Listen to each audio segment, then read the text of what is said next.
up your YouTube, search for Stukeley Meadows, watch on your big screen. Or another device if you're at home. Get yourself comfy, this could take a while.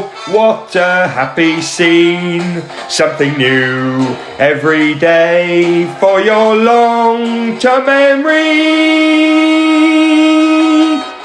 This is so exciting, it is nearly time for a Stukeley assembly.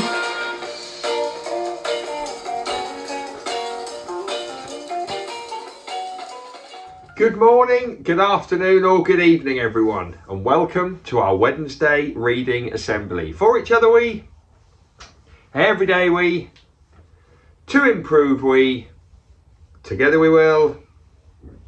Every single Stukeley day we focus on. Our Stukeley motto is, our Stukeley curriculum is, our Stukeley plan for home learning is. 4 words that make the magic happen. Yes, they do. It's reading assembly, it's also book week. So we're going to start off with a game, an author game, a reading game, a book game. And you are going to organise it yourselves. Here's how the game's going to work. In a moment, you're going to pause the video. You're going to pause the video for about 5 minutes. This game will take about 5 minutes. The adult in the room, one of the staff in the room, will choose a child, any child, who wants to play. That child will say the name of an author.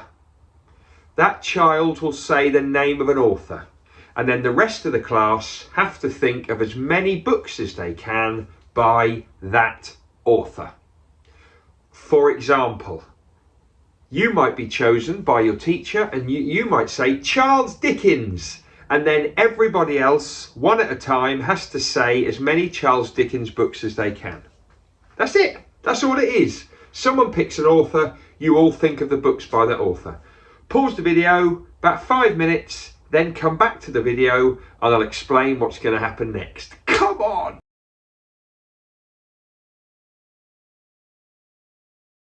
Right, hope you had fun with that. We're now going to get stuck into reading. If you are in foundation stage or year 1, or whoever, you can choose Mr. Watley's story. That's coming up next. If not, fast forward a bit and I am going to definitely finish off the 39 Steps by John Buchan. We're going to find out what happens right at the end to our man Richard Hannay and the Black Stone. It's going to be great. See you whichever story you end up on. Hello everybody, it's Mr. Watley again. I'm here to read you another story, and as today for me is Pancake Day, I know for you it was yesterday, but for me it's today, I've chosen a book all about pancakes, and then when I finish reading this book I'm going to go cook some pancakes and eat some. So I'm hoping this book is going to really put me in a mood for pancakes. It's called Mr. Wolf's Pancakes, and it's by an author called Jan Fernley. And there's Mr. Wolf with all of his pancakes. Let's find out what happens. One day, Mr. Wolf was feeling hungry. He fancied some pancakes. Yum, yum, he said, licking his lips at the thought of a big pile of fresh, delicious pancakes. Now, Mr. Wolf had never made pancakes before, so he took his big recipe book down off the shelf and looked inside. But wolves can't read very well, and Mr. Wolf had trouble making sense of it, so he went to get some help from his neighbours. Doesn't help he's got the book upside down, does it? He called on Chicken Licken, who lived nearby. "Please, can you help me read this?" he asked. "No!" said Chicken Licken, slamming the door in Mr. Wolf's face. Bang! "Oh dear," sighed Mr. Wolf. He sat down, slowly read the book and worked out what he needed all by himself. So he needs eggs, he needs some milk, and he needs some flour. Mr. Wolf looked in his cupboard for the ingredients, but he couldn't find anything that he needed. "I'll go to the shop," he decided, and he settled down to write a list. But wolves aren't very good at writing, so Mr. Wolf called on Wee Willie Winkie. "You're very clever," said Mr. Wolf. "Can you help me write a shopping list, please?" "No," said Wee Willie Winkie. "Go away." And he slammed his door. Bang! "Well, there's no need to be like that," said Mr. Wolf quietly. Wasn't very nice, was it? Mr. Wolf sat down and tried very hard with his writing until he'd made his shopping list all by himself. Now he needed to count his money to make sure that he had enough. But wolves aren't very good at counting, so he went to the gingerbread man for some help.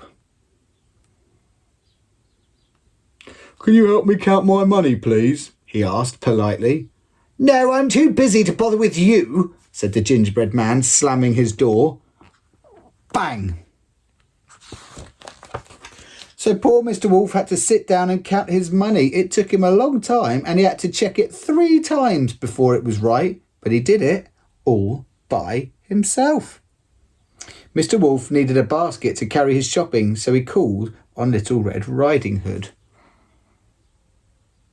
Here she is. "Please, can I borrow your basket?" he asked very nicely. "I'm not lending my basket to you," said Little Red Riding Hood. "Now clear off." So Mr. Wolf set off to the shop without a basket. "I'll manage," he said. His neighbours aren't very nice, are they? Here's the shop. Mr. Wolf went to the shop. He looked at his list. He remembered what he needed, counted out his money, and carried the eggs, milk, and flour home, all by himself. Now it was time to make the pancakes, but wolves aren't very good at cooking, so Mr. Wolf called on the 3 little pigs. "Please, can you help me cook my pancakes? I'll share them with you," he said kindly. "No chance," chorused the pigs, slamming their doors. Bang, bang, bang. Mr. Wolf felt sad because nobody had wanted to help him. Poor Mr. Wolf. Mr. Wolf went home and started to make the pancakes all by himself. Soon there was a huge pile of delicious pancakes on the table, all ready for eating. Oh my goodness, look at those. I hope mine look as nice as that tonight. Look at that, he's got that one flipping in the air. He's doing a great job with that.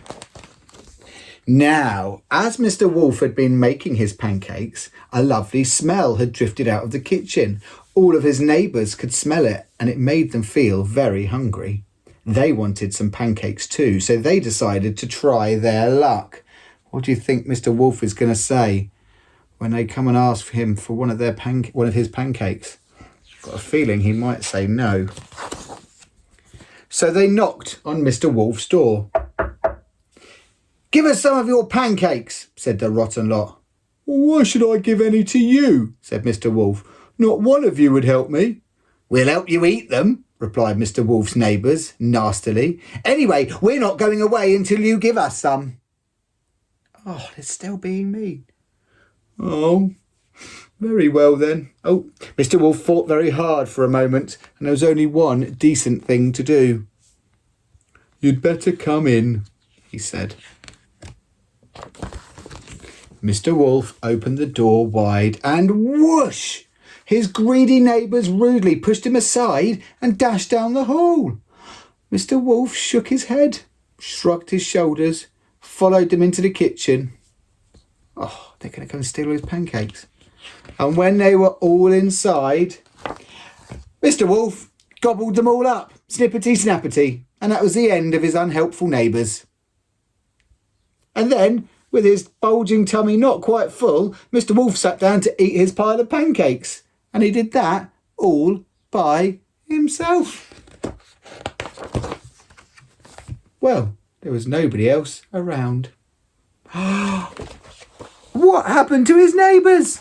What did he do? I thought they were going to go in and steal all of his pancakes. But I think they forgot he was actually a wolf. And when they were incredibly rude to him like that, and they upset him, and he went inside, and "I'm not going away," is what they said. He ate them. All of them. Well, now I just feel hungry, not because he ate his neighbours, but because of all the pancakes. So I'm going to go and make my pancakes, and I'm going to say goodbye to you, and I'll read you another story next week. Take care. Bye-bye. Okay, this is the last time I'm going to recap the book. Track the speaker, that's me. Listen in, we're going to go through what happens. Come on. Richard Hannay lives in London, bored. Franklin P. Scudder gets into his flat, says, help me, I need to save Karolides, the Greek premier. He's going to be assassinated by the Black Stone. One of the Black Stones got half a finger on one of his hands. Scudder ends up getting killed. Hannay panics, flees to Scotland. They all think that they all think that Hannay has killed Franklin P. Scudder, but he hasn't. He's got the Black Book. He makes some friends up in Scotland. He escapes from all kinds of enemies. Eventually, someone takes his Black Book to keep it safe. Hannay gets captured by the Black Stone. Before they can kill him, he escapes. He manages to get back into England, speaks to the government. The government say it's too late to do anything. Karolides has been killed. Hannay says there's still stuff going on. Then Hannay realises that the Black Stone are going to sell lots of their secrets to other countries. He realises they've got secret spies in all different places.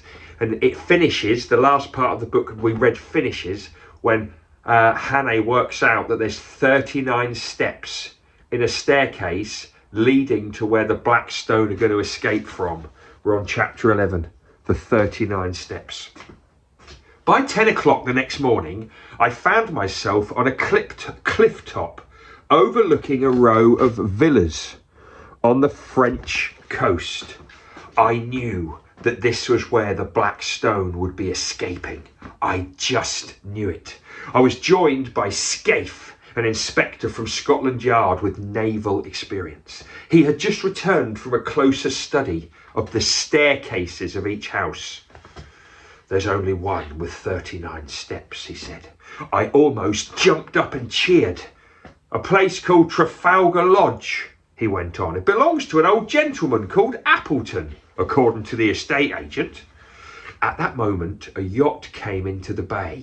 She looked about 150 tons heavy and was flying a white flag that marked her as one of our ships. Might be innocent enough, said Scaife. I'll go and investigate. So that was it. 30 minutes later, I watched a small fishing boat make its way out to the yacht. I saw Scaife, looking just like a local fisherman in disguise, call up to the yacht. There were some members of crew in uniform, and they had a brief conversation. Then Scaife got back in the boat and came back to me. Oh, this ship's called the Ariadne, he said. The officers and the crew, they sound English just like you and me, but, what is it, I said. There was nothing English about the captain's hair or the look of his collar and tie. I'm not sure they're exactly who I think they are. That's it, I said, Richard Hannay said. I'm going to pay a visit to Trafalgar Lodge. It was just after 9 o'clock that I made my way up the path to this villa. A search warrant, something which let me go in there, was from Scaife in my pocket. The door was answered by a young maid, and I told her that my name was Smith. After leaving me for a moment, she came back. I was taken into a large room overlooking the garden with the sea. But it wasn't the view that caught my eye.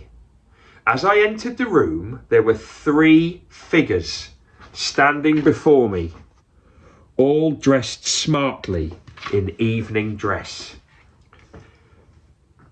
Their features looked a little strange because they had hair pieces, so they had like fake hair and fake beards and moustaches. I knew that these men were the 3 that had kept me in Scotland, kept me imprisoned. The maid introduced me and said, Mr. Smith. The white-haired old man, who said he was Appleton, said, I don't believe we've met you before. Save your breath, sir, I said. The game's up. I've got a warrant here for your arrest. The old man looked shocked. Arrest? What on earth are you arresting us for the murder of Franklin P. Scudder on the 11th of June, I said. The tall man raised an eyebrow. Oh, the Portland Place business. I read about it. Oh, you're mistaken. That's nothing to do with us. I was in a nursing home at the time. I was out of the country, said the other man, adjusting his tie. And I was at dinner at the local club, said the third man. For a split second I believed them and thought I'd made a terrible mistake.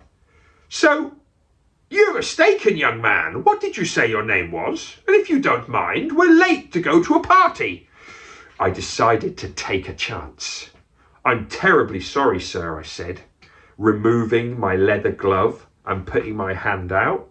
No hard feelings. The old gentleman removed his glove. Then he realised my mistake. But it was too late. Both of our eyes rested on the fourth finger. So Richard Hannay's taken his glove off to shake the man's hand so that the man takes his glove off, seeing his finger. Suddenly he kicked over a table and produced a revolver pistol from his pocket. Schnell, Franz! The German cried. Das Boot! Das Boot! The tall man and his compatriot made a dash for the door, but they ran straight into Scaife's men, who were stationed outside. The old man fired a shot at the police, and Franz managed to struggle free. I lunged at the old man, grabbed his weapon and threw it from his hand. I dragged him to his feet just in time to see Franz go down the steps to the yacht. So here they're having their battle. Look at the finger, look at the wig coming off. He's safe, cried the old man. You cannot follow him. He is on the yacht. He won't be safe for long, my fine friend, I said. He may have gone down the 39 steps, but he'll never get away. For the last hour, your yacht, Ariadne, has had Britain's men on it. You will never get away now. As you will now know at the end of this story, Sir Walter was proved right.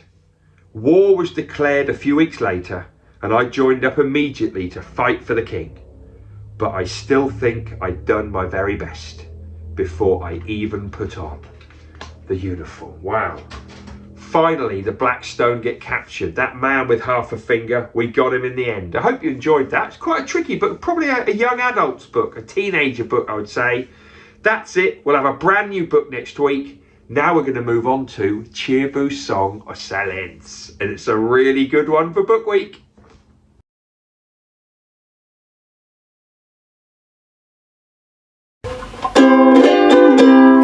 Will they get to cheer or will they get to boo? With either one there must not be violence. They may well get a song, but it will not last that long. We really hope they do not get silence. Hello everyone and welcome back to our Cheerbo's Song or Silence studio. I'm very excited today. Behind the curtain we have a visitor. We have James Campbell, the author. He's been in school telling us the magic of his books. We've been buying his books. We've been loving his presence in school. But right now he's behind the curtain. Is he going to get a cheer, a boo, a song or silence? What do you think? I mean, it would be quite unfortunate if a visitor didn't get a cheer or a song, right? Well, he's picked a card. Get ready for it. Out you come, James Campbell!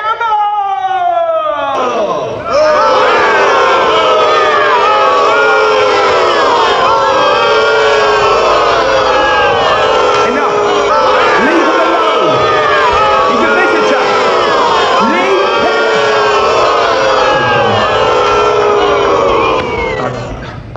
Enough.